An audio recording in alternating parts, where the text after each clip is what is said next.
from colossal blocks of stone that would challenge today's most powerful machinery to lost cities resting beneath ocean waves. We're about to embark on a journey through some of humanity's most perplexing ancient mysteries. So settle in and relax as we explore these unsolved mysteries that history has left behind. But first, you'll discover something extraordinary if you like and subscribe before this video concludes. Deep beneath the rolling hills of China's Shanxi province lies perhaps the most tantalizing archaeological secret on Earth. This is the final resting place of Qin Shi Huang, the first emperor to unite all of China under one rule. For over 2 millennia, this massive burial complex has remained completely sealed, protected not only by thousands of terracotta warriors standing eternal guard, but by countless stories of hidden riches, lethal traps, and secrets that may never see daylight. While the famous terracotta army has been excavated and stands as one of archaeology's greatest treasures, the central burial chamber where China's most powerful ruler lies remains utterly untouched and unexplored. This enormous complex sprawls across 56 square kilometers near Xi'an, its construction beginning when the future emperor was merely 13 years old and continuing until after his death. Historical records tell us that over 700,000 workers laboured to create this underground marvel, a workforce that dwarfed any other construction project of its era. Surrounding the tomb are hundreds of burial pits filled with clay soldiers, horses and chariots. Each statue was crafted with extraordinary attention to detail, their faces and armour unique from one another, as though each figure had once been a living person, frozen in time. Ancient historian Sima Qian described the tomb as a magnificent subterranean palace, a miniature version of the emperor's entire realm. According to these chronicles, flowing rivers of mercury wind through the burial chamber, representing China's great waterways and designed to flow eternally. The ceiling was decorated with pearls, arranged to mimic a star-filled sky, while treasures, palaces, and even court officials were entombed to serve the emperor in death. Automatic crossbows were allegedly positioned to fire at any intruders bold enough to breach the tomb's defences. Legend claims that many craftsmen who built the tomb were buried alive afterward, ensuring no one could ever reveal its true entrance. Today, modern ground-penetrating technology has confirmed that beneath the massive earthen mound lies a mysterious structure, and soil samples from the area contain unusually high levels of mercury, perfectly matching Sima Qian's ancient descriptions. Yet not a single archaeologist has dared to dig deeper. The primary reason is that experts fear any attempt to excavate the tomb now would result in permanent destruction of whatever treasures remain inside. When the terracotta army was first discovered, the vibrant colours on the statues disappeared within minutes of exposure to air. Additionally, the mercury in the soil poses serious dangers to both people and the environment. Without extreme precautions, the consequences could resemble a massive chemical disaster. Beyond scientific concerns, there are profound spiritual and cultural factors at play. In China, imperial tombs are considered sacred ground. Disturbing them would be viewed as an insult to ancestors and to national heritage itself. The tomb of Qin Shi Huang holds even greater significance as he represents unity and absolute authority. Not only citizens, but even government officials remain extremely cautious about releasing survey information. Many believe there may be secrets within the tomb that the world simply isn't ready to confront. Some bold theories suggest the tomb could contain ancient knowledge far beyond our current understanding, or perhaps evidence of advanced civilizations or lost technologies. Today, millions of visitors arrive each year to marvel at the terracotta army. Yet the central burial mound, believed to hold the emperor's actual remains, still stands undisturbed, a silent testament to a past shrouded in mystery and power. Across the vast steppes and endless skies of Mongolia lies a mystery that has endured for more than 8 centuries, one that no one has yet been able to solve. This is the lost tomb of Genghis Khan, the man who forged the largest contiguous empire in human history. Despite being one of history's most renowned conquerors, his final resting place has left absolutely no trace. How could the burial site of such a legendary ruler vanish without a single clue? And does his tomb truly contain the legendary treasures gathered from across the Mongol Empire? Somewhere among the wild mountains and boundless grasslands of northern Mongolia, Genghis Khan's tomb remains beyond the reach of archaeologists, explorers, and treasure hunters alike. He died in 1227, yet to this day, no one has been able to determine exactly where he was buried. Unlike famous tombs such as Qin Shi Huang's Terracotta Army or Egypt's Great Pyramids, Genghis Khan's burial site has left not the slightest sign on the surface. According to legend, he himself requested to be buried in absolute secrecy, leaving no trace for future generations. Even the secret history of the Mongols, the oldest surviving chronicle of Mongol history, mentions only the year of his death, saying nothing about his final resting place. Marco Polo, who lived under the rule of Genghis Khan's grandson, even wrote that the Mongols themselves didn't know where the tomb was located. Folk tales recount that after Genghis Khan died during a military campaign in northern China, his body was brought back to Mongolia. To keep the location secret, the escort party reportedly killed every person they encountered along the journey home. Some legends go further, claiming that 2,000 people who attended the funeral were executed, and that those who carried out this grim task were themselves killed so that no one would ever know the truth. 1,000 horses were said to have been driven across the burial ground to erase all traces. Other stories speak of rivers being diverted to flood the tomb, or entire forests planted to conceal it. One particularly moving tale tells of a young camel buried with the emperor. For years afterward, the mother camel returned to weep at the grave, helping Genghis Khan's descendants locate their ancestors' resting place. Yet to this day, no document has ever revealed the true location. For decades, countless theories have been proposed regarding Genghis Khan's final resting place. Most researchers believe the tomb lies somewhere near Bürkhan Khaldun, the sacred mountain where he was born and where he once prayed before uniting the Mongol tribes. Some archaeologists have used drones and modern imaging technology to search for anomalies, but every excavation effort has been blocked by local residents who regard the land as holy and will not permit it to be disturbed.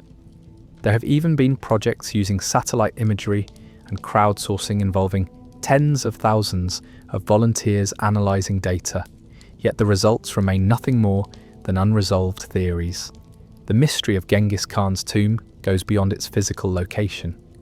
It's believed that if ever found, the site could hold enormous treasures and priceless artifacts from across the empire stretching from China to Persia. Some tell of guardian spirits, deadly curses, and bizarre accidents that have befallen expeditions seeking the tomb. But for the Mongolian people, what matters most is the respect owed to their national hero. Genghis Khan wasn't only a conqueror, he laid the foundation for religious freedom, a postal system, even paper currency. They believe his wishes must be honoured, and any intrusion would be seen as a grave insult to their ancestors. Today, despite advances in technology, the Khenti region remains a remote, nearly inaccessible wilderness, and Genghis Khan's tomb remains forever out of humanity's grasp. Should this mystery ever be solved, the discovery could rival the unearthing of the Terracotta Army or the recovery of lost ancient scrolls. Yet perhaps his tomb will always remain part of legend, protected by the vast steppes, the silent rivers, and the shadows of galloping horses racing endlessly through history. In the winter of 1890, in a small village called Castelnau, anthropologist Georges Vacher de la Puge unearthed 3 enormous bone fragments from a Bronze Age burial mound. These fragments belong to a human who stood over 11 feet tall, a height that far exceeds every conventional standard of our species. Was this truly evidence of a race of giants that once walked the earth, or merely the result of a strange and improbable mistake? When Georges Vacher de Lapouge began his archaeological work in Castelnau, he never expected to encounter three remarkable bones: a section of a femur, part of a tibia, and a piece believed to be from an arm bone. The measurements published in the journal La Nature in 1890 showed that these bones were twice the size of modern human bones. The femur measured 14 centimeters across, with a circumference of 16 centimeters. The tibia was 26 centimeters long, and the arm fragment was unusually large.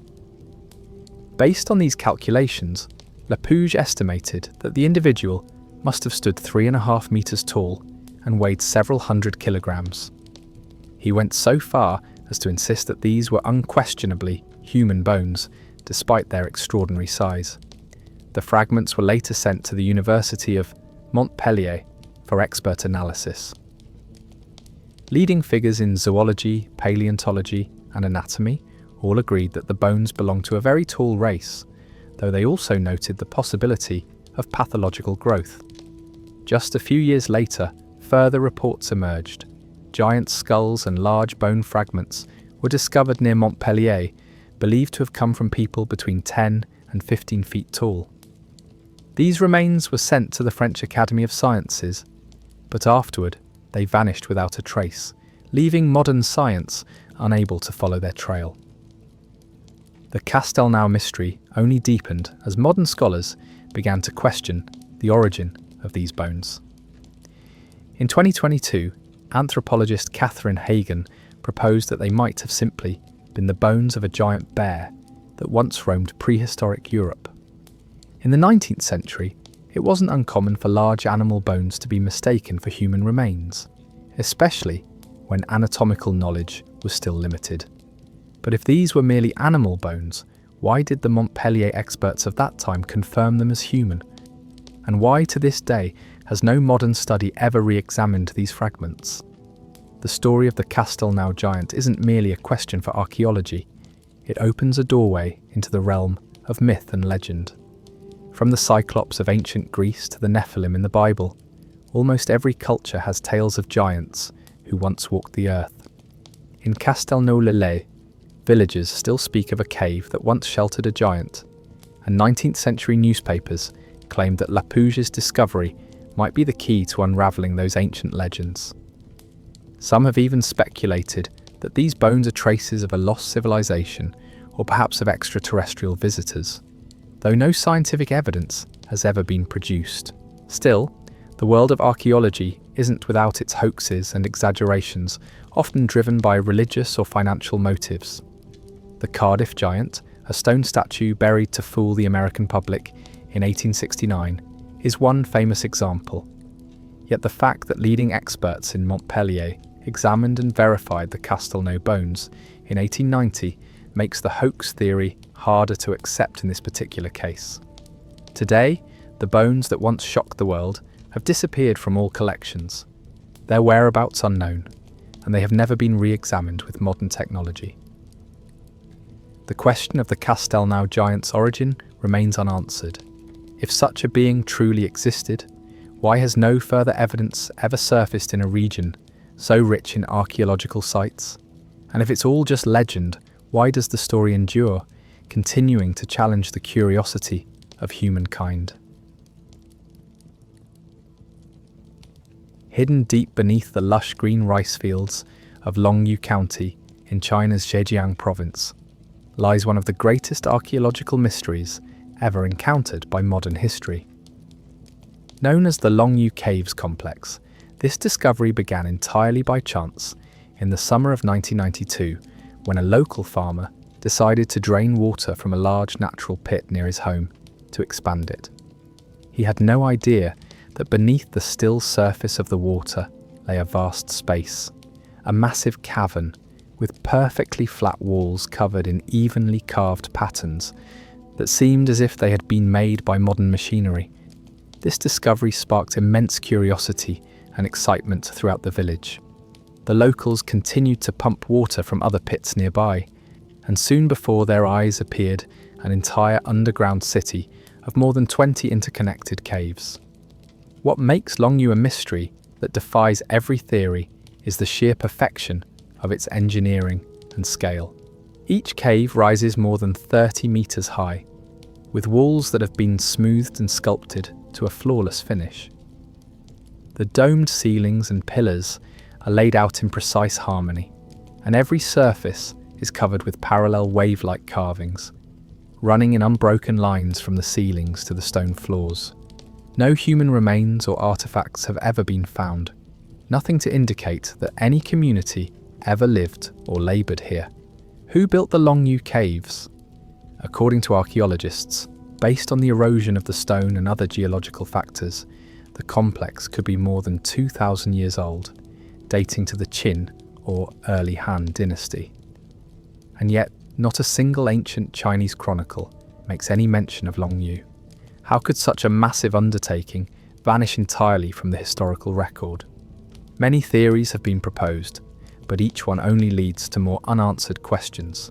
Some suggest the caves were ancient granaries, wartime shelters, or even forgotten royal tombs.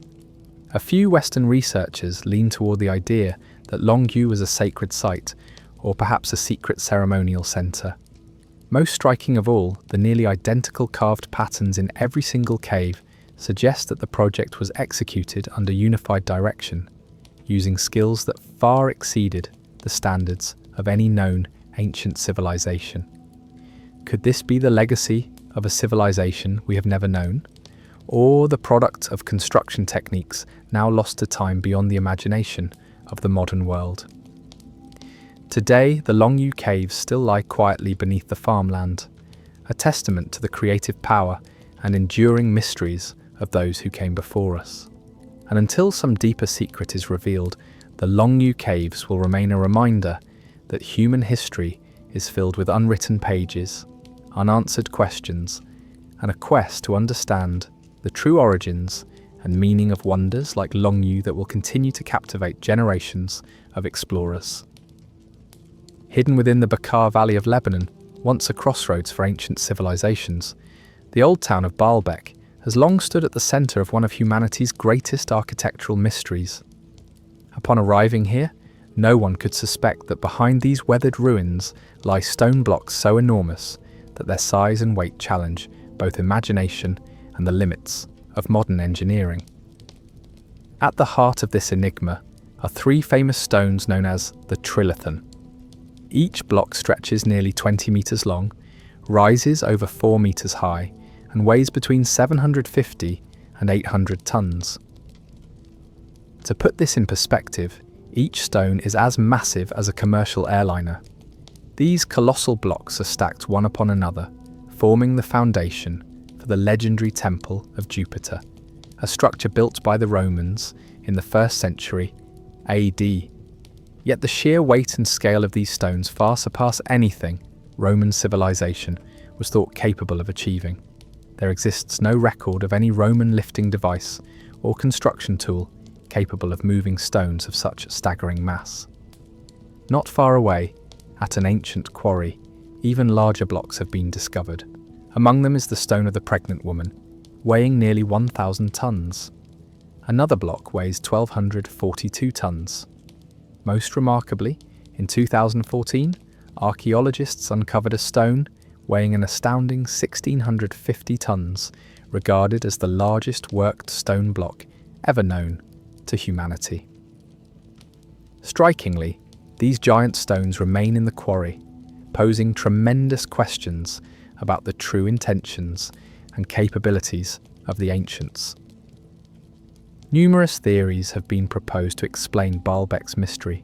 Some researchers believe the Romans used wooden rollers and earthen ramps to transport stones from the quarry to the construction site. Yet this theory quickly reveals its weakness, for Roman cranes could only lift between 60 and 100 tons at most.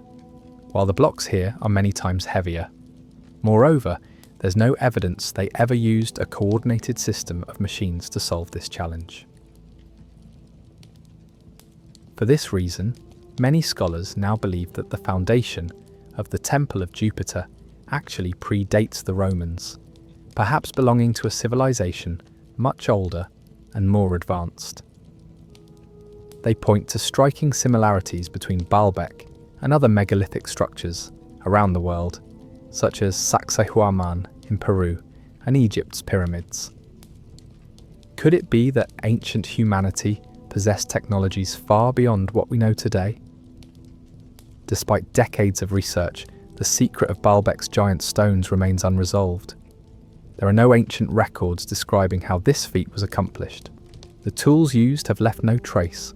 All that remains are the silent stones themselves, defying the passage of time and resisting every effort humanity has made to unlock their mystery. Within the archives of Sweden's National Library lies one of the most haunting and enigmatic manuscripts ever crafted by human hands. The Codex Gigas, also known as the Devil's Bible, is regarded as the largest surviving medieval manuscript. This codex astonishes not only with its colossal size, but also with the dark and chilling legends that have surrounded it for nearly 8 centuries. The manuscript weighs nearly 75 kilograms, measures 92 centimeters long, 50 centimeters wide, and 22 centimeters thick. So large that even a grown adult must use both arms just to move it. Experts estimate that it would have taken hundreds of sheets of calfskin to produce its massive pages, but its size isn't the only thing that makes the Codex Gigas famous. What truly elevates it to legend are the stories of curses and supernatural powers that have become attached to the book. According to a legend passed down since the 13th century, the manuscript was written by a Benedictine monk in Bohemia, a land that is now part of the Czech Republic. This monk had committed a terrible crime and was sentenced to be walled up alive in the monastery, a punishment among the most horrifying of the Middle Ages. Desperate and terrified, he pleaded for his life, promising that if given one night, he could produce a manuscript containing all human knowledge, from the Bible to the sciences of history, medicine, and magic. Knowing the task was impossible for any mortal, the monk is said to have made a plea to the devil. According to legend, Satan himself appeared and helped him finish the manuscript in a single night in exchange for the monk's soul. In gratitude, the monk painted a gigantic portrait of the devil in the very center of the book, a demonic image unlike anything seen in any other biblical manuscript on earth. Yet this story is only legend. In reality, researchers have determined that the Codex Gigas was completed in the early 13th century at the Podlasice monastery. But what continues to astonish modern scholars is the perfect consistency of handwriting and style across all 620 pages. It appears as though the book was written by a single hand, possibly over many years. Inside the Codex Gigas is not only the entire Latin Bible, but also texts on history, anatomy, magic, astrology, and even catalogues of demons and spells. Most striking of all is the enormous illustration of Satan, with glowing eyes, a red tongue, and razor-sharp claws positioned in the middle of the manuscript. This image has convinced many that the book is cursed and that whoever possesses it is doomed to misfortune or catastrophe. Over the centuries, the Devil's Bible has witnessed countless upheavals. It was once seized by Swedish forces as a prize during the 30 Years' War and taken to Stockholm in 1648, where it remains preserved to this day. There are tales that wherever the manuscript appears, disaster follows, disease, war, or even the collapse of dynasties. Today, the Codex Gigas continues to draw thousands of scholars, theologians, and mystery seekers from all over the world. And until the Codex Gigas is fully deciphered, it will remain a symbol of obsession, curiosity, and the endless quest to uncover secrets that humanity has yet to understand. buried beneath the parched soil and stony hills of the Anatolian Plateau in Turkey, Gobekli Tepe remained silent and forgotten by history until the end of the 20th century. In 1994, when German archaeologist Klaus Schmidt struck the earth with his first shovel at this spot, no one could have imagined he was about to shake the very foundations of what we thought we knew about human history. For what gradually emerged at Gobekli Tepe left the world in awe. Hidden deep underground were massive circles of limestone pillars, each column rising up to 6 meters tall and weighing dozens of tons. Even more astonishing is the age of this site, more than 11,000 years old, meaning it predates the invention of the wheel, the discovery of agriculture, even the use of metal. It is a relic older than both Egypt's pyramids and England's Stonehenge. These T-shaped pillars are not only monumental in size but are also intricately carved with depictions of animals, lions, wild cattle, foxes, snakes, as well as countless abstract symbols. Every carving reads like a silent story, a testament to the worldview, beliefs, and imagination of prehistoric communities. The sheer sophistication of the work has left researchers questioning who conceived, designed, and built such a colossal wonder. The greatest paradox is that Gobekli Tepe is believed to have been built by groups of hunter-gatherers, societies long thought to be scattered and incapable of organizing such a monumental project.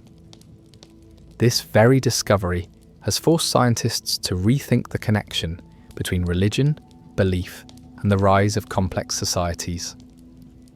Even stranger, around 8000 BC, the ancient builders deliberately buried the temple, as if determined to seal its secrets away forever. That mysterious decision is what allowed the site to remain almost perfectly preserved for thousands of years. Today, as Gobekli Tepe's ancient stones are brought into the light for the first time in millennia, they do more than rewrite our understanding of the past. They raise a host of questions that have yet to be answered. Could it be that human history is far deeper and more complex than we ever imagined? And how many more secrets still slumber beneath the earth, waiting to be discovered? These questions continue to challenge everything we thought we knew about the dawn of civilization, reminding us that the past still holds countless mysteries waiting to be unraveled. Hidden beneath the dust of centuries in China's Shanxi province, the White Pyramid stands as one of the greatest enigmas that modern archaeology has ever faced. The stories surrounding it aren't mere legends, but living symbols of our relentless urge to explore and our deep frustration before mysteries that remain unsolved. In 1945, American pilot James Gaussman, during a transport flight over the northwestern mountains of China, reported seeing a colossal pyramid in the valley below. Its 4 faces gleamed white in a way that seemed almost impossible to believe. Just 2 years later, in 1947, another pilot named Maurice Shahan confirmed Gaussman's account, and even managed to capture a few blurry black and white photographs of the mysterious structure. When these images and reports reached the West, they caused a sensation among archaeologists and in the global media. Yet as the war ended, China's borders gradually closed to foreign researchers. The area said to be the location of the White Pyramid came under strict control. Only a handful of local scholars were ever allowed to investigate, and official reports claimed these were nothing more than earthen burial mounds for ancient emperors built between the Qin and Tang dynasties. Chinese authorities insisted that no White Pyramid of extraordinary dimensions, as described by American pilots, truly existed. Even so, in recent decades, satellite images released by both Western and Russian sources have revealed pyramid-like structures scattered throughout Shanxi. Some rise from 50 to over 100 meters tall, much larger than Egypt's pyramids. One remarkable detail is the legend of the shining white surface. Local traditions tell that the structure was once covered in a layer of pure white limestone or clay, which reflected the sun and made it stand out against the grey backdrop of of the surrounding mountains. Some Western scholars have compared it to the Great Pyramid of Giza and even claimed the White Pyramid's estimated height of 300 meters and a base perimeter of more than 450 meters would surpass the wonders of Egypt. Who then built this immense structure, and for what purpose? Theories about the White Pyramid are as diverse and mysterious as the monument itself. Some archaeologists believe it was merely the burial mound of Chinese emperors, built as a statement of absolute power. Yet those drawn to mystery suggest that the White Pyramid is a relic of an ancient civilization now lost, one that predates the recorded history of China itself. More radical theories claim that the White Pyramid once served as a religious center or an astronomical site, much like the pyramids of the Maya, or even as an ancient observatory. They point to the way many pyramids in Shanxi seem to be aligned with certain constellations, echoing the arrangement of pyramids in Egypt. Some have even linked these structures to extraterrestrial civilizations, an idea as fascinating as it is unproven. Yet all these theories run up against one immovable fact. To this day, no one outside the Chinese archaeological community has been allowed full access to excavate or rigorously study these pyramids. Many tombs remain abandoned, for there is a Chinese belief that one should not disturb the emperor's slumber lest disaster befall you. This only makes the White Pyramid a more powerful symbol of prohibition, a place where the boundary between reality and legend is still unbroken. Today, satellite images and covert expeditions have only increased the allure of the White Pyramid. It is not only a forgotten wonder, but a challenge to all who long to reach the hidden layers of human history. Could it be that beneath that shroud of earth and stone lies an unwritten chapter of civilization? And will the day ever come when that secret door is opened, allowing the world to truly behold the monumental structure that once stood on the banks of the Yellow River? Among the most sensational archaeological discoveries of the 21st century in Egypt, nothing compares to the frenzy ignited by the Black Sarcophagus in the summer of 2018. It all began at an ordinary construction site on El Karouba Street in Alexandria, a city once hailed as the cultural, intellectual, and political heart of the ancient Mediterranean. As workers dug the foundations for a new building, they unexpectedly unearthed a massive stone block buried deep in the earth. Archaeologists were immediately summoned to the scene. After clearing away nearly 5 meters of soil and rubble, what emerged before them was a rectangular coffin made entirely of black granite, almost 2.5 meters long, 1.5 meters wide, over 1.5 meters tall, and weighing nearly 30 tons. It was larger than almost any sarcophagus ever found in Alexandria, or indeed anywhere in Egypt. Next to it was an alabaster bust, its face worn smooth with age, leaving the true identity of the tomb's owner an even greater enigma.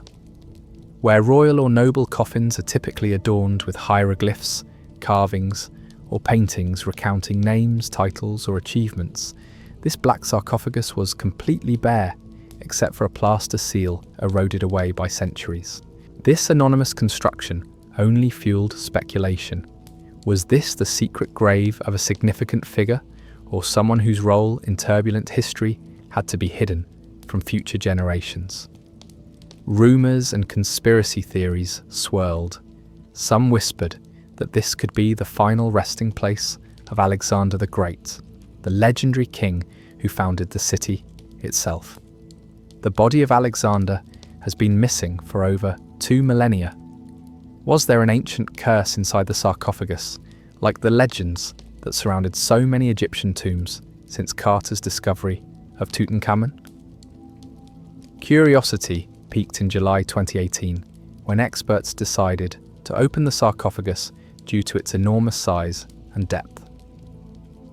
The operation required modern lifting equipment and strict safety measures to guard against toxic gases or biological hazards. When the lid was finally pried open, those present held their breath. Inside was neither an intact mummy, as many had hoped, nor any treasure. Instead, a foul stench filled the air, the result of filthy water seeping in over thousands of years, mixing with decomposing bodies to form a thick, reddish-brown liquid. Bizarre rumours quickly spread. Some even asked for permission to drink sarcophagus water in hopes of gaining supernatural power, forcing Egyptian authorities to issue health warnings to the public. Forensic analysis soon revealed 3 skeletons inside, stacked one upon another, 2 men and a woman. There was no trace of royalty, no gold or precious burial goods. Skull fractures on one individual suggested death from violence or warfare, while tests on teeth, bones, and carbon dating placed the remains around the 4th century BC, the early Ptolemaic era, when Alexandria was among the world's most prosperous cities. What puzzled scientists was why such a rare, enormous, and expensive granite sarcophagus would be used for 3 ordinary individuals buried without ceremony and with no inscription. Some theorized they might have been members of a forgotten noble family, soldiers who died in chaos, or high officials deliberately erased from history for political reasons. Others wondered if a taboo related to religion had forced their names to be erased forever. The use of black granite for the sarcophagus is itself remarkable. This stone would have had to be transported from Aswan, hundreds of miles south of Alexandria, a feat requiring enormous resources and money. The true reason for using such precious, enduring stone for an anonymous tomb remains a mystery. The discovery of the black sarcophagus is not just an archaeological event. It is proof that history always finds ways to bury its strangest tales and forgotten lives. Right in the heart of a city once called the Jewel of the East, it stands as a reminder that even after thousands of tombs and treasures have been unearthed, Egypt still holds countless secrets slumbering beneath the ground. Amidst the Mediterranean seascape of the 16th century, a great mystery quietly appeared on the old parchment of a Turkish cartographer. It was the Piri Reis map, a historical legacy that is both strange and challenges all understanding of the modern world. Drawn in 1513 by Admiral Piri Reis, this map has astonished researchers for hundreds of years, not only because of its accuracy, but also because of details that seem to go far beyond the scientific capabilities of the Middle Ages. The Piri Reis map today remains only 1/3 of its original size, but that remaining part alone is enough to make scholars from both the West and the East rack their brains in thought. On the Piri Reis map appear the western coast of Africa, the eastern coast of South America, and most astonishingly, the northernmost part of Antarctica, a continent that would not be discovered by modern humans for more than 3 centuries. But even stranger are the details on the map, which show Antarctica not covered in ice, as if the author had drawn it before the Ice Age. The mystery begins with Piri Reis's own notes. He claimed that he had relied on more than 20 ancient maps from the Greek and Roman eras, and even some said to be from Columbus. However, not a single one of these maps can explain the astonishing accuracy of the coastlines or the appearance of Antarctica before it was covered in ice. Many theories have been proposed to explain this mystery. Some researchers believe that Piri Reis inherited ancient knowledge that modern humanity has long forgotten, even going so far as to ask whether the civilization of Atlantis once existed and possessed surveying techniques far ahead of its time. Others believe the map is simply the result of patchwork and exaggeration, passed down by word of mouth and the imagination of sailors. However, the truth has not yet been solved. The Piri Reis map is not just an ancient document, but also a mirror reflecting the limits of human perception. How could a 16th century Ottoman admiral draw such accurate geographical features at a time when surveying tools and knowledge of the world were still so limited? Was there truly a prehistoric civilization, or is this simply a random coincidence of history? Even though the answer remains unanswered, the map of Piri Reis still lies silently in the Topkapi Museum in Istanbul as a challenge left to all future generations. It does not just tell the story of the bravery of those who sailed the seas, but is also evidence of the power of curiosity, the thirst for discovery, and the mysteries that humanity has yet to reach. The story of the Clovis people began in the 1930s when archaeologists discovered unique and sophisticated stone spear points at a site near the city of Clovis, New Mexico. These sharp points were quickly determined to date back around 13,000 years, serving as proof of the existence of an advanced and mysterious hunting culture in North America. The Clovis people are regarded as masters of stone technology, with weapon-making techniques so advanced that even today, modern researchers still have much to learn from them. They survived by hunting large animals that are now extinct, such as mammoths, North American camels, and giant ground sloths, and used sharp tools to endure the harsh conditions at the end of the Ice Age. But then the Clovis culture suddenly vanished from all archaeological records within just a few hundred years. Scientists are still actively debating the real reason for their collapse. Some theories suggest that dramatic climate change at the end of the Ice Age, with rising temperatures and rapidly shifting environments, led to the extinction of the large animals on which the Clovis depended, dragging this group into ruin as well. Other researchers believe that the Clovis encountered a meteorite disaster, as evidence of cosmic glass, carbon dust, and widespread wildfires has been found at many ancient sites dating to the same period. Was it a meteor impact that wiped out this culture in an instant, or did the Clovis people actually migrate to other lands? The question of the origin and final fate of the Clovis people is not just an American mystery, but a story shared by all of humanity, a reminder of the fragility of civilizations and of their ability to adapt or collapse when faced with the harsh changes of nature. The disappearance of the Clovis people is a warning that even a thriving civilization can vanish without a trace, leaving behind only small fragments for future generations to seek meaning. Today, as archaeologists continue to excavate sites and analyze every fragment of earth and stone, the story of the Clovis people remains an endless source of inspiration for scientists, writers, and anyone fascinated by the exploration of history. It urges us to ask profound questions about life and about the inevitable decline that every civilization in the world must eventually face. Hidden away in the archives of a small library in Hungary lies a strange book that has confounded scholars for nearly 2 centuries.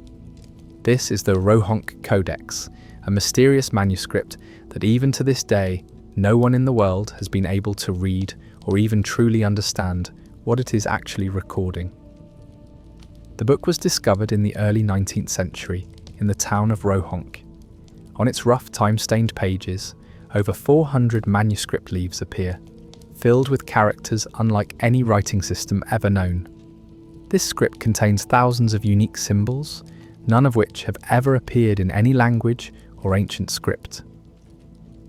The mystery of the Rohonc Codex deepens with the presence of more than 80 illustrations within the book, depicting scenes of daily life, religious rituals, warfare, and even figures laden with religious symbolism. Some of the images seem reminiscent of Christianity, yet they are blended with elements of Islam and paganism, making the origin and meaning even more complicated to unravel.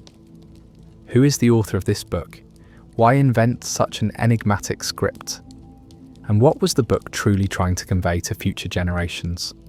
Over the decades, many researchers have proposed various theories. Some believe it is a prayer book belonging to a secret sect that once existed in Central Europe, or that it is the secret record of an ancient religious community wishing to protect its secrets from the outside world. Some modern scholars, however, have questioned the manuscript's authenticity. They argue it could be a sophisticated hoax from the 19th century, created solely to challenge the curiosity and abilities of researchers. No matter its origin, the Rohonc Codex remains steadfast in guarding its secrets. Teams of linguists, cryptographers, and historians have poured immense effort into research, trying every technique, from modern linguistic analysis to digital technology. Yet the book still refuses to yield even a single line of meaning. The script within continues to defy the imagination of humanity. Today, as technology has enabled people to decode a multitude of ancient texts, from dead languages to messages hidden deep within Egyptian pyramids, the Rohonc Codex remains an enigma that science has yet to solve. And like so many other great mysteries in history, this book reminds us all that no matter how advanced modern civilization becomes, there are still corners of the world that remain unanswered. Amidst the deep green tropical forests and vast southern plains of Costa Rica, hundreds of strange stone spheres lie scattered like silent guardians of a civilization that has vanished from the flow of history. Known as Las Bolas or the Diki spheres, these stone artifacts have puzzled archaeologists for nearly a century. The first stone spheres were discovered in the 1930s when workers were clearing land to plant bananas for the United Fruit Company. To the astonishment of the labourers, each stone orb, large and small, emerged from the earth, some only the size of a volleyball, but others more than 2 meters in diameter and weighing up to 16 tons. They were carved from granodiorite, an extremely hard stone, using methods that even modern technology must admire for their roundness and polished surface. Although many archaeological sites suggest the spheres may have appeared from around the year 600 AD to the 16th century, not a single ancient record mentions the process of their creation or their actual role in ancient society. Archaeologists believe the spheres belong to the Diki culture, a once flourishing civilization that disappeared without a trace before the Spanish ever set foot in this land. Many different theories have been proposed to explain the existence of these stone spheres. Some people believe they were symbols of power or the cosmos, and that they were arranged according to constellations as a kind of ancient astronomical calendar.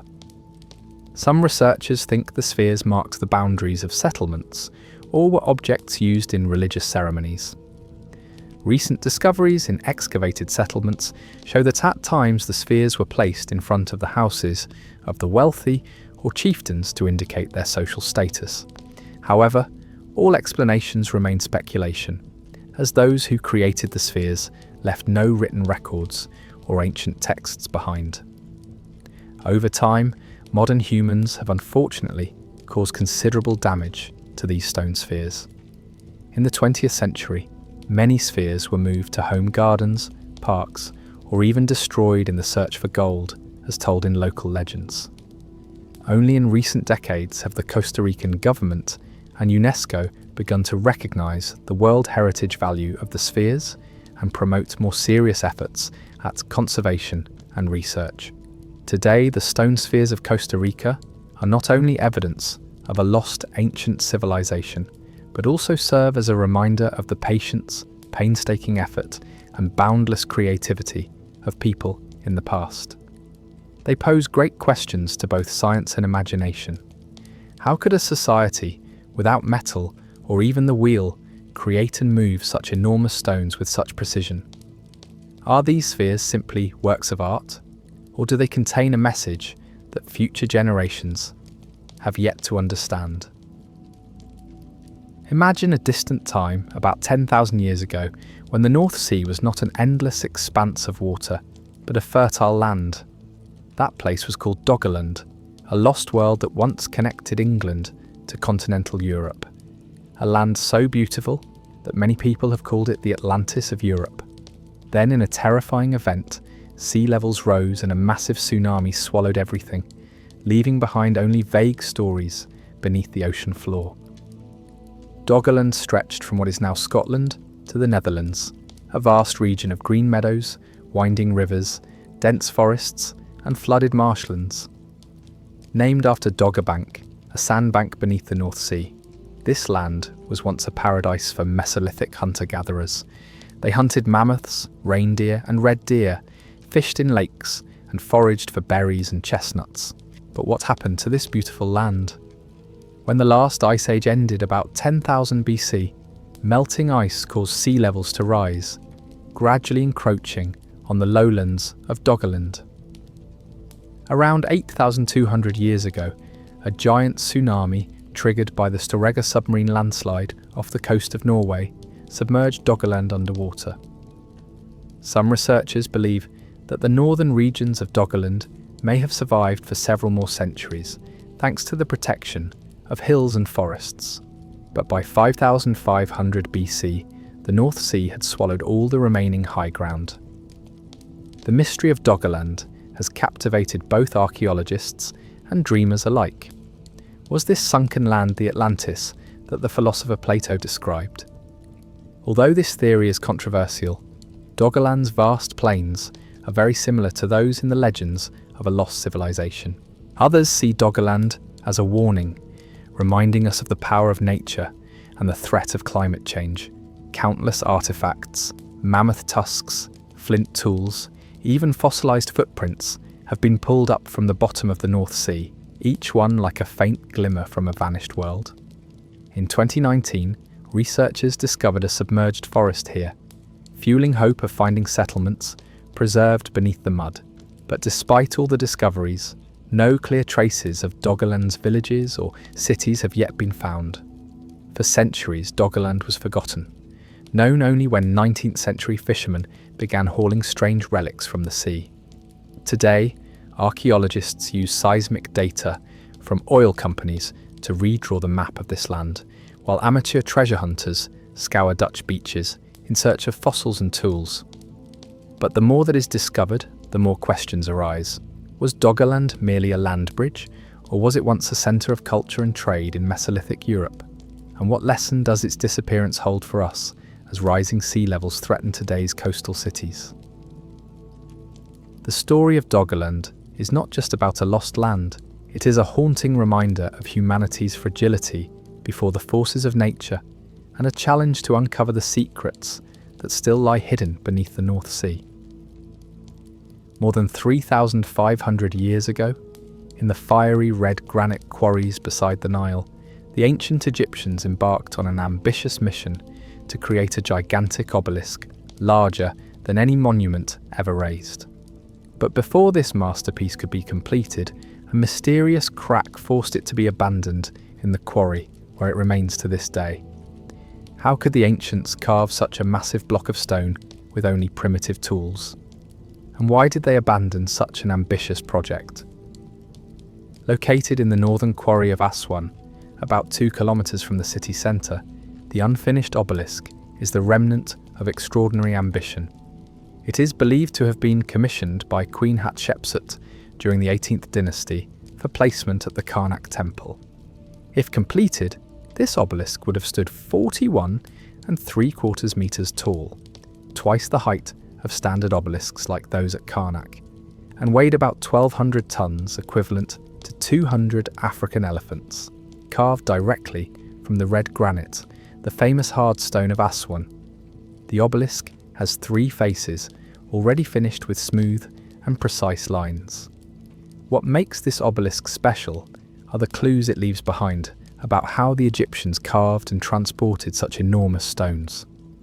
Archaeologists have discovered that they used dolerite balls to pound and smooth the surfaces.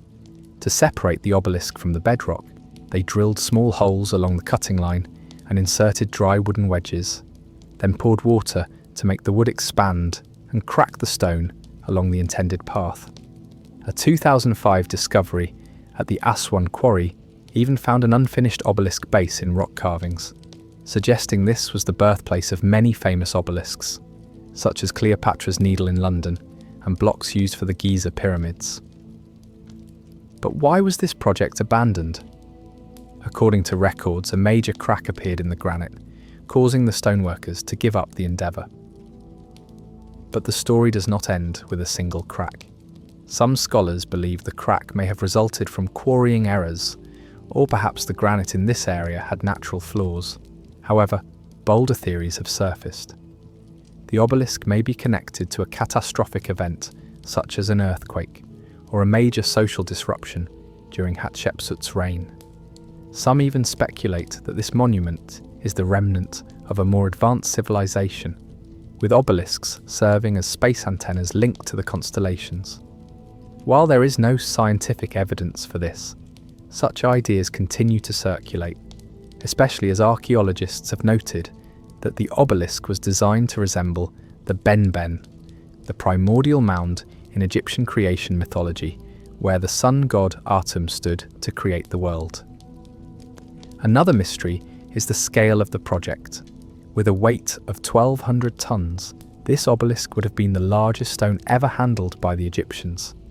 How did they plan to transport it over 200 kilometers to Karnak when the boats on the Nile could hardly bear such weight?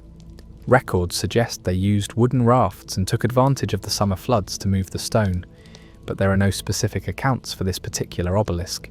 Some scholars believe Hatshepsut's ambition may have surpassed the technical capabilities of her time, yet the fact that 3 sides of the obelisk were nearly finished shows they came very close to success before the crack appeared.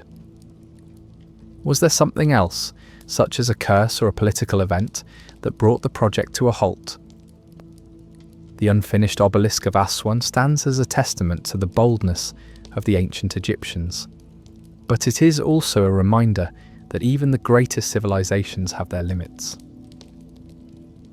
Thousands of years ago, when humanity still knew nothing of modern machines, a miracle of architecture was carved out of solid rock in India. Kailasa Temple, hidden within the Ellora cave complex, is not only a monumental structure, but also a mystery that challenges everything we think we know about the capabilities of ancient people. Nestled in the Sahyadri Hills of Maharashtra, India, Kailasa Temple is the largest monolithic stone structure in the world.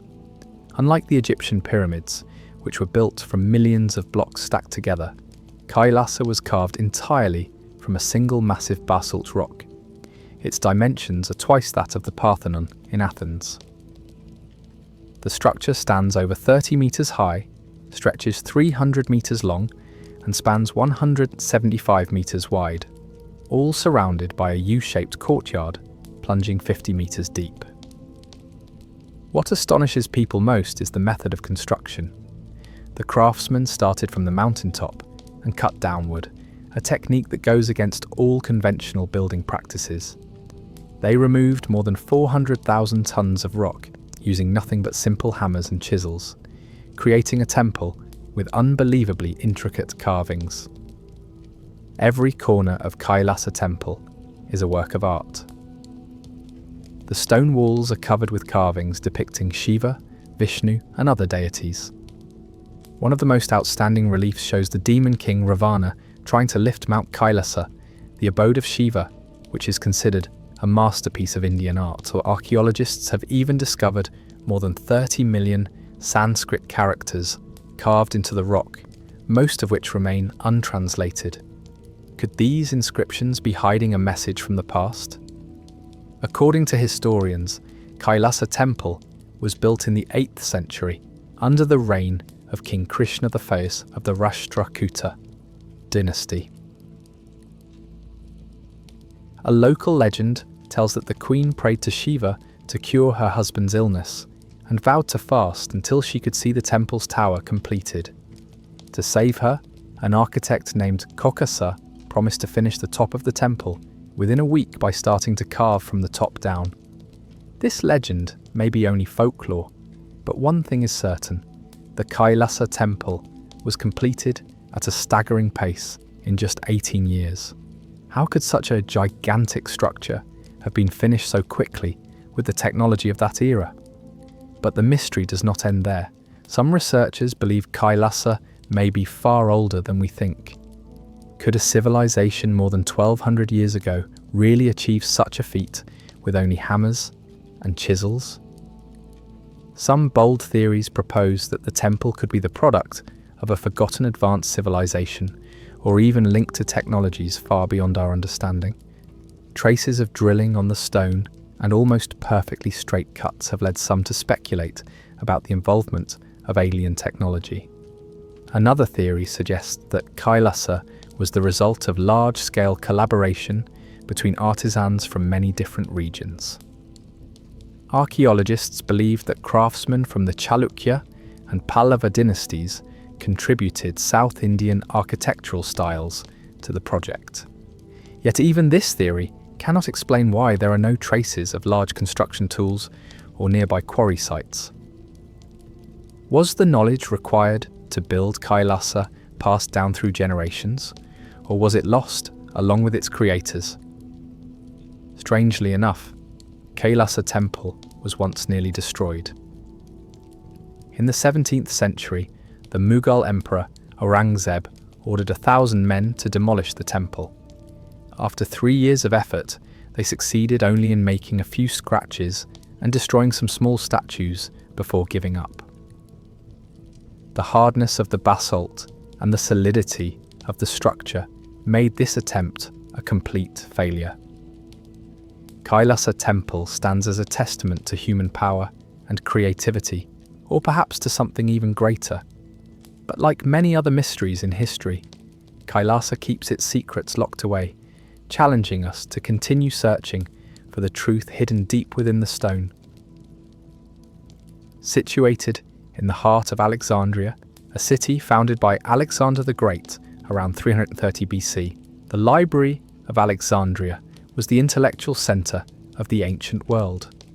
Built during the reign of Ptolemy I Sota and reaching its height under Ptolemy II Philadelphus in the 3rd century BC, this library was part of the Mausion, the Temple of the Muses, where the greatest scholars, poets, and scientists of the time gathered. It is estimated that the library housed between 200,000 and 700,000 papyrus scrolls, including the works of Homer, Plato, Aristotle, and countless other texts from Greece, Persia, Egypt, and India. Not merely a repository, the Mausion was a vibrant academic community where Euclid laid the foundations of geometry. Eratosthenes calculated the circumference of the Earth with remarkable precision, and Archimedes invented creations that changed the world. But what made the Library of Alexandria truly special was not just the sheer number of books. The Ptolemaic dynasty sent people all over the world to collect manuscripts, even borrowing books from ships docking at the port to copy them before returning. The library had a team of renowned librarians such as Aristarchus of Samothrace, who standardized the texts of Homer. The scrolls were carefully organized, translated into Greek, and stored in marble-floored rooms. Today, however, no architectural traces of the library remain, and what we know of it is pieced together only from ancient records. So what destroyed this great treasure trove of knowledge? The story of the Library of Alexandria's downfall is shrouded in legend and controversy. Many believe that a devastating fire destroyed the entire library, but the truth is far more complex. One of the first suspects is Julius Caesar. In 48 BC, during his war with Pompey, Caesar ordered the burning of Egyptian ships in the port of Alexandria. The fire spread to the shore, destroying part of the city, and according to some accounts, burning as many as 40,000 scrolls. Yet historians such as Strabo, who visited Alexandria afterward, still describe the library as a surviving institution, suggesting it was not completely destroyed. Another theory involves the 4th century AD, when Christianity became the official religion of the Roman Empire. Emperor Theodosius I issued a decree to destroy pagan temples, including the Serapeum, a temple in Alexandria that housed a daughter library of the main library. Some even blame the Muslim conquest in 642 AD, with the story that General Amr ibn al-As burned the books to heat the city's baths. However, this account appears only in 13th century Islamic texts, leading many scholars to doubt its authenticity. Modern historians believe that the Library of Alexandria gradually declined over many centuries. From the 2nd century BC, the Ptolemaic dynasty weakened and support for the library diminished. Wars, internal strife, and Alexandria's decline as a cultural centre all contributed to the library's fall into oblivion. So what did we lose? No one knows for sure. But the decline of the Library of Alexandria is considered one of the greatest intellectual disasters in history. The works of Sappho, Euclid, or Aristotle may have been lost as unique originals. Some speculate that the library contained texts on mathematics, astronomy, or engineering that could have accelerated scientific progress if preserved. Bolder theories suggest the library held knowledge from even older civilizations such as Babylon, or from legendary civilizations now forgotten. But some believe that many important works were copied and preserved in other libraries before the Great Library's fall. If those papyrus scrolls had survived, would we now be living in a more advanced world? Or have their secrets been passed on, hidden in other libraries still waiting to be discovered? Since their first discovery in 1739 at Aston, England, more than 130 Roman dodecahedrons have been found across northwestern Europe, from England, France and Germany to Hungary and Switzerland. But strangely, not a single one has ever been found in the heart of Rome itself. These objects, most often made from bronze alloys, have a 12-sided regular shape, with each face being a pentagon featuring a circular hole in the centre, with the size of the holes ranging from 6mm to 40mm. At every corner, there is a small knob protruding outward, as if each piece was meticulously cast for a special purpose. Their sizes range from as small as a golf ball to as large as a grapefruit, with weights varying from 35 grams to over 1 kilogram. What makes these dodecahedrons remarkable is the sophistication of their craftsmanship. Casting such a complex object in the 2nd to 4th centuries AD would have required advanced metallurgical skills and significant resources, suggesting that these were not ordinary items. Many dodecahedrons have been found together with hoards of coins, indicating that they held considerable value for their owners. Yet when it comes to practical use, they do not seem to be working tools. So what exactly were they? Dozens of theories have been proposed to unravel this mystery, but none has ever been proven. One of the most popular ideas is that dodecahedrons may have been religious objects, or used in rituals, especially within the Gallo-Roman culture, where Romans interacted with Celtic tribes in northern Europe. Some archaeologists believe they were used in magical or prophetic ceremonies, possibly kept secret because Roman law under Christianity banned such magical practices. The fact that a dodecahedron was discovered in the tomb of a woman in Belgium and near a horseman statue in Norton, Disney, lends further weight to this theory. Could these objects have been a medium for communication with the gods? Another theory proposes that dodecahedrons were measuring tools, perhaps used to calculate distance on the battlefield or measure the angle of sunlight for agriculture. However, the lack of standardization in the size and holes of these objects casts doubt on this explanation. The mystery deepens when considering their absence in Roman records. Not a single document or illustration ever mentions dodecahedrons. Were they so common that no one bothered to write about them? Or were they so secret that only a select few ever knew of their existence? Some researchers even speculate that they may have been related to forbidden rituals, which would explain why they appear only in the outskirts of the empire. Today, Roman dodecahedrons are scattered across museums throughout Europe, from the Lincoln Museum in England to the Gallo-Roman Museum in Belgium, each one a reminder of the secrets the Roman Empire took with it. In 1947, a Bedouin shepherd boy, while searching for a lost goat near Qumran on the west bank, accidentally threw a stone into a cave and heard the sound of pottery breaking. Inside, he discovered clay jars containing nearly intact scrolls made of parchment and papyrus. Archaeologists and Bedouins explored 11 caves near Qumran, unearthing around 981 manuscripts comprising more than 25,000 fragments representing 800 original works. These scrolls date from the 3rd century BC to the 1st century AD, making them the oldest known copies of the Hebrew Bible and other religious texts ever discovered. The Dead Sea Scrolls include two main categories. About 40% are biblical manuscripts containing nearly every book of the Hebrew Bible. The remainder are non-biblical texts, including 30% sectarian writings such as the Community Rule, the War Scroll, and commentaries on the Book of Habakkuk, along with 30% documents from the Second Temple period such as the Book of Enoch and the Book of Jubilees.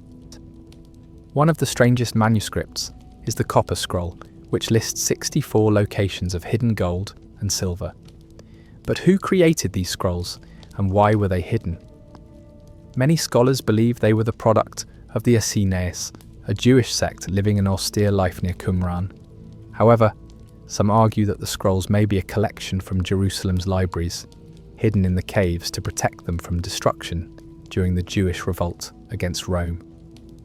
This revolt led to the destruction of the Second Temple, and perhaps the scrolls were concealed to safeguard sacred knowledge from falling into enemy hands. What makes the Dead Sea Scrolls truly remarkable is how they challenge our understanding of the Bible. Before their discovery, the oldest known copy of the Hebrew Bible was the Leningrad Codex from 1008 AD. The scrolls are 1,000 years older, revealing a striking similarity to the later Masoretic text, confirming the care with which Jewish scribes preserved the scriptures. But the mystery does not end there. Some bold theories suggest the scrolls may contain forbidden secrets, teachings, or prophecies that religious leaders of the time deemed dangerous. Some have even speculated that the scrolls may be connected to the secret doctrines of Jewish sects, possibly influencing early Christian followers such as John the Baptist, whose purification rites resemble those of the Essenes. Another question is why the scrolls were hidden in sealed jars. Were they protected from war, or did they represent teachings intended only for a chosen few? There are no contemporary records explaining the reason, and the caves contain no tools or traces of daily life. It is possible that this act of concealment was related to the Jewish practice of Genizah, in which sacred but worn texts were buried to avoid desecration. Deep within the barren heart of Death Valley, a strange phenomenon has puzzled the world for more than a century. On the cracked, dry surface of racetrack playa, silent stones glide across the ground, leaving behind long trails as if they possessed a life of their own. No one has ever seen them move, yet the winding marks in the parched mud are undeniable proof. Racetrack Playa, a dried lake bed straddling the border of California and Nevada within Death Valley National Park, is the stage for the mystery of the walking stones. Some rocks leave straight tracks, others carve sharp curves or suddenly change direction, as though guided by an invisible hand. Even more mysterious, not all stones move at the same time. Some remain perfectly still for decades before suddenly shifting. In 2011, a research team, led by Richard Norris and Jim Norris, set out to unravel this enigma. They placed GPS trackers on 15 stones, installed a weather station, and set up time-lapse cameras across Racetrack Playa. The team expected to wait 5 or 10 years for results. Yet just 2 years later, in December 2013, they witnessed more than 60 stones sliding across the playa, carving fresh tracks right before their eyes. The researchers discovered that the movement of the stones required a rare sequence of conditions. Rain must fall, pooling into a shallow layer of water about 7 to 10 centimeters deep, but never so deep that it submerges the stones. At night, temperatures plunge below freezing, forming a delicate layer of ice just 3 to 6 millimeters thick, what the team called window pane ice. When the sun rises, the ice on the surface begins to melt, helping to nudge the stones forward. During the winter of 2013 and 2014, one rock was recorded travelling 224 metres, and these trails can last 3 or 4 years before the weather erases them completely. This theory ruled out earlier ideas such as hurricane-force winds reaching 150 kilometers per hour or slick mats of algae. It also dismissed the more outlandish theories, Earth's magnetic fields, magic, and even extraterrestrials. Yet even though the main mystery has been solved, some questions remain. Why don't all the stones move at once? Can the largest rocks, weighing up to 320 kilograms, travel in the same way? Racetrack Playa is a reminder that nature can still create wonders. But have we truly understood everything about these walking stones? More than 2,500 years ago, an ancient Greek historian stood before a wonder he described as surpassing even Egypt's Great Pyramids. He spoke of a colossal underground system with thousands of rooms covered in hieroglyphs and murals, buried beneath the desert sands. This was the Hawara Labyrinth. Yet the labyrinth vanished from human sight, slipping into legend, doubted as mere fiction. Then in 2008, as archaeologists excavated near the Pyramid of Hawara, a labyrinth revealed itself before their eyes.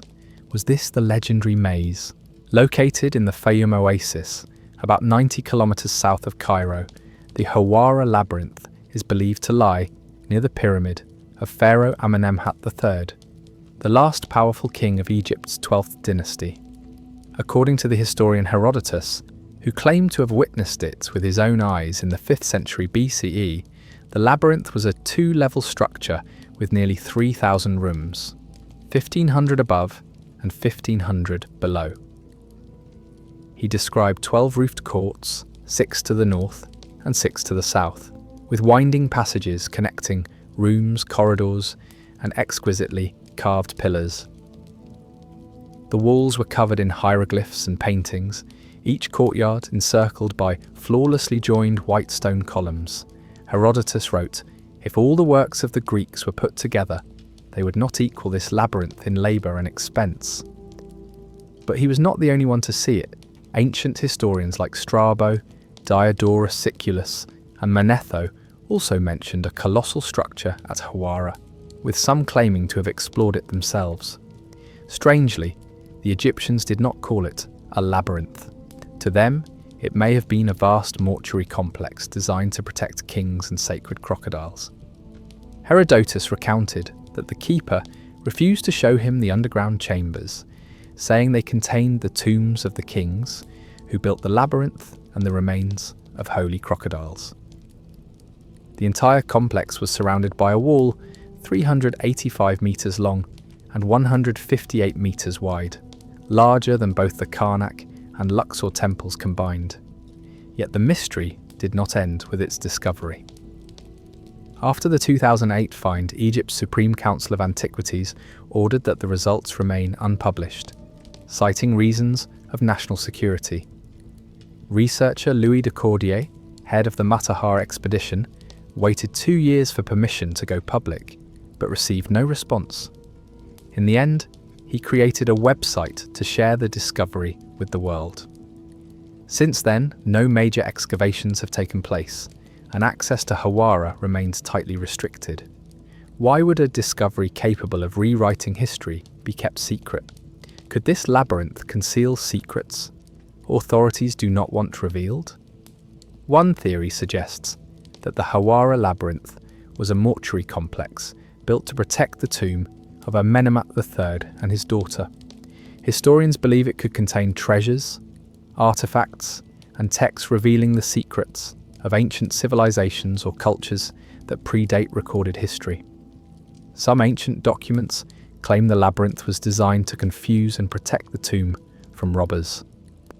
But there are also doubts that the labyrinth was as grand as Herodotus described. Some scholars believe ancient historians like Pliny exaggerated or relied on inaccurate sources, or may have never seen the structure themselves.